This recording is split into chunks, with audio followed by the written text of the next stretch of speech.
بہت سی پریڈکشنز تو بالکل صاف صاف انہوں نے کی ہیں کہ صاحب ایک وقت آنے والا ہے کہ جس میں مسلمانوں کا کرنی پڑتی ہے، ذرا ڈیپتھ میں جانا اس میں دیکھنا پڑتا ہے. نعمت اللہ شاہ ولی نے تو کھول کے بیان کر دیا ہے. انہوں نے تو پریکٹیکلی نام لے کر ایونٹس بتا کے تاریخیں بتا کے اس طرح ایگزیکٹ فگرز دیے ہیں. آپ نے لاسٹ پروگرام میں بھی کچھ واقعات بتائے ہیں، that was very وہ حیرت انگیز ہیں. seriously.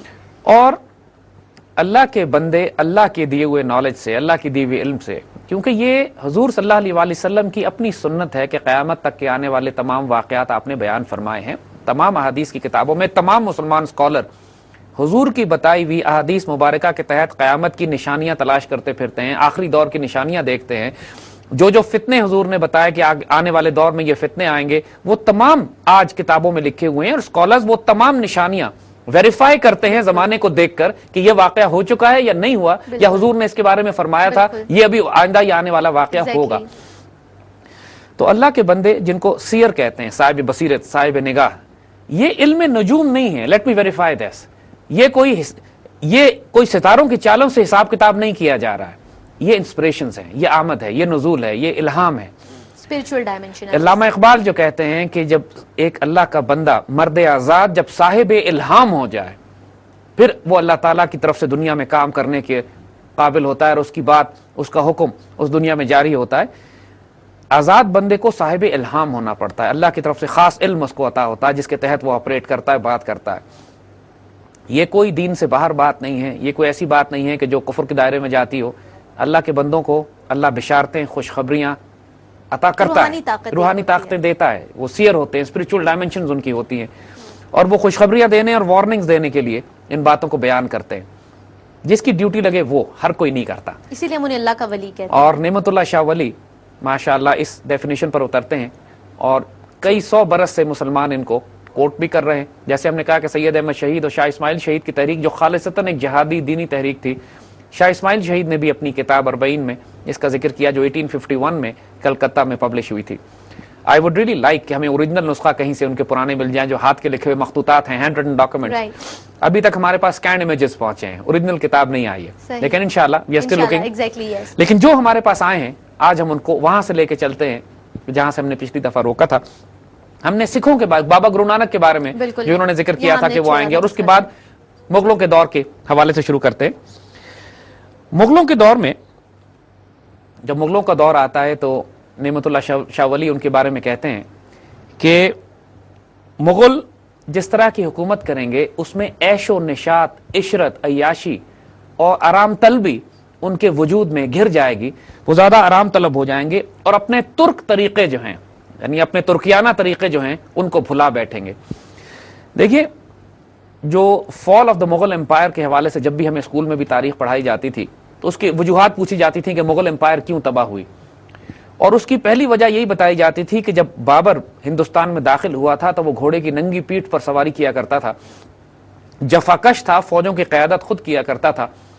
اور آخری دور میں حال یہ ہو گیا تھا کہ مغل بادشاہ پالکیوں میں بیٹھ کر بھنگ پی کر میدان جنگ میں جایا کرتے تھے، اور لوگ ان کی پالکیوں کو اٹھا کے لے جاتے تھے، اور ان میں اتنی طاقت نہیں ہوتی تھی کہ وہ تلوار اٹھا کے میدان جنگ میں جنگ کر سکے. جو دور تھا عیاشی میں، برائی میں، بدکاری میں اس طرح پڑ گئے. پورے بابر کا مشہور واقعہ ہے وہ کہ جب وہ افغانستان کراس کر کے انڈیا کی طرف آ رہا تھا تو راستے میں شدید برف باری ہو رہی تھی. تو اس کی سپاہیوں نے، اس کے فوجیوں نے اس سے کہا کہ ایک پہاڑ کے چھوٹا سا غار ہے، آپ اس کے اندر تشریف لے جائیں کہ آپ کے اوپر برف باری نہیں پڑے گی اور ہم لوگ کھلے آسمان کے نیچے رات گزار لیں گے. تو بابر نے وہ تاریخی جملہ کہا جو آج تک فارسی کی تاریخ میں اور اس کے بعد ادب کا حصہ بن گیا ہمارا، کہ ہماں یارہ دوزخ ہماں یارہ جنت، کہ دوستوں کے ساتھ میں دوزخ میں رہوں گا، دوستوں کے ساتھ میں جنت میں رہوں گا. تو یہ اس کی جفا کشی تھی. مگر بعد کے آنے والے مغلوں نے انہوں نے شالیمار گارڈن بھی بنائے، بڑے بڑے محلات بنائے، بڑے بڑے مقبرے بنائے اپنے عشق کی پہچان میں، لیکن انہوں نے کوسٹل فلیٹس نہیں بنائے، نیول شپس نہیں بنائی، آرٹلری گنز ڈیولپ نہیں کی، سائنس اینڈ ٹیکنالوجی پہ کام نہیں کیا. اور ان لوگوں نے ایک 300 سال موج تو کی، لیکن مغل امپائر کو جب پوری دنیا نیوی بنا کر پوری دنیا پہ کولونیل پیریڈ شروع ہو رہا تھا تو مغلوں کے پاس ایک بحری جہاز نہیں تھا، کوئی انٹرنیشنل ٹریڈنگ نہیں کی انہوں نے اس طرح کی سائنس اینڈ ٹیکنالوجی پر کام نہیں کیا، اور سارا وقت یہ عیاشی میں لگے رہے. اور بیچ بیچ میں فیزز آئے کہ جس میں ان کا ریوائول ہوا، لیکن وہ ریوائول بھی ان کا اسی قسم کا تھا کہ وہ دین کے حوالے سے اورنگزیب عالمگیر نے سسٹین کیا چیزوں کو تھوڑا، لیکن اس سے پہلے اور اس کے پہلے اور اس کے بعد مغل سسٹین نہیں کر سکے، اور جبھی تو زوال آیا اور ختم ہوئے. اور اس میں نعمت اللہ شاہ والے لکھتے ہیں مغلوں کے حوالے سے کہ جب ان کا یہ ساری کیفیت تم دیکھو گے کہ ان کی حکومت آئی ہے، تا مدت 66 سال در ملک ہند بنگال کشمیر شہر بوتانا بھوپال گیرن تا کرانا، کہ ہندوستان میں مغلوں کی حکومت 300 سال تک قائم رہے گی، اور 300 سال کے بعد مغلوں کی حکومت کا تم زوال دیکھو گے.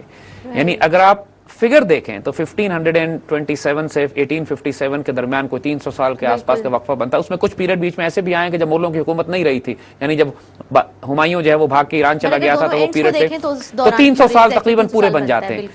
اور بڑا خوبصورت وہ شعر آگے اس سے کہتے ہیں کہ تم یہ دیکھو گے کہ 300 سال کے بعد سلطنت مغلیہ کی حکومت ہندوستان میں نہیں رہے گی، وہ اصحاب کہف کی طرح غار میں غائب ہو جائیں گے. اصحاب کہف کا واقعہ جو سورہ کہف میں بیان ہوتا ہے، اس میں بھی ان کا واقعہ یہ ہے کہ وہ 300 سال سے کچھ زیادہ عرصہ وہ غار میں رہتے ہیں. 300 ایئرز کا جو ریفرنس ہے اصحاب کہف کے حوالے سے، انہوں نے مغلوں کی حکومت کا ریفرنس دیا. This it self is fascinating, کیونکہ یہ اتنا خوبصورت ریفرنس ہے کہ یہ کسی عام آدمی کی طرف سے نہیں آ سکتا. انہوں نے کہا 300 سال مغلوں قرآن میں بیان ہوئے، چونکہ یہ بات اس سے بھی ریلیٹ انہوں نے یہی حوالہ دیا ہے کہ جو قرآن میں 300 سال کا ایک واقعہ ایونٹ ہوا ہے، تو وہی 300 سال کا پیریڈ تو مغلوں کا دیکھو گے، اور اصحاب کہف کی طرح یہ ایسے غائب ہوں گے کہ ان کا نام و نشان اس کے بعد نہیں ملے گا. اور یقین کیجئے، دیکھیے ایسے ہی ہوا کہ کیسی حکومت جس نے ایسے عالی شان شاندار حکومت کی جلال اور طاقت کے لحاظ سے